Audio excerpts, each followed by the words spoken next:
అసలు రమేష్ ఎప్పుడెళ్ళాడు? ఏంటి? అసలు ఏం జరిగింది? ఇంతకుముందు నేను కూడా చాలా చెప్పాను.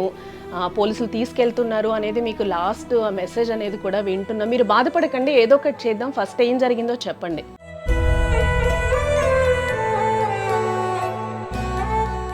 అమ్మ బాధపడకండి, ఏదో ఒకటి చేద్దాం, చెప్పండి.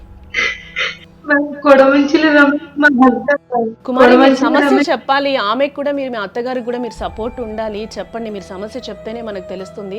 ఏదైనా చేయగలుగుతాం కాబట్టి మీరు సుమన్ టీవీ ఏదో ఒకటి చేస్తుంది అన్న ధైర్యంతో ముందుకు వచ్చారు.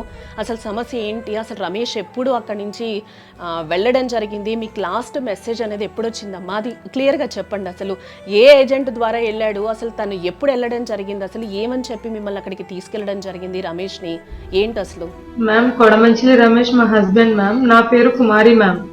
యాక్చువల్లీ మాకు 2 బాబులు మ్యామ్. ఒక చిన్న బాబుకి 4వ సంవత్సరం, పెద్ద బాబుకి 5వ సంవత్సరం. అయితే పెద్ద బాబుకి ఆటిజం ఇంకా హైపర్ యాక్టివిటీ ఉంది మ్యామ్. పెద్ద బాబుకి మాటలు కూడా సరిగ్గా రావు. వాడి ఏ పని చేయలేడు. వాడి తినడం కూడా రాదు, ఏమీ రాదు మ్యామ్. సో దానికోసం మా హస్బెండ్ కువైట్ కి వెళ్ళవలసి వచ్చింది మ్యామ్. కుమారి బాబుకి ఎన్ని సంవత్సరాలు? 5వ సంవత్సరం బాబు మ్యామ్.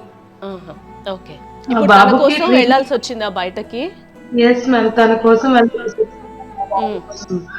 అంటే మేము ఇద్దరం, అంటే జస్ట్ మేము 4 మెంబర్స్ కి మాకు కువైట్ కి వెళ్ళవలసినంత అవసరం ఏమీ లేదు కదా మ్యామ్. బట్ మా బాబుకి ట్రీట్మెంట్ కోసం కువైట్ కి వెళ్ళవలసి వచ్చింది మ్యామ్. సో మేము ఆల్రెడీ 10 years ఎక్స్పీరియన్స్ కువైట్ కి. అది ఇంట్లో ఓన్లీ పని చేస్తూ ఉండేవారు మ్యామ్. ఇంట్లో అయితే 24 hours పని చెయ్యాలి. అదే కంపెనీ ఓన్లీ దానికి టైమింగ్ ఉంటది. సో ఆ టైమింగ్ కావాలనేసి మా హస్బెండ్ ఒక ఏజెంట్ ని ఎన్నుకున్నాం మ్యామ్. మా హస్బెండ్ ఏజెంట్ ఎన్నుకున్నాం మ్యామ్. అతని పేరు ఎక్కడ వాడమ్మా కుమారి?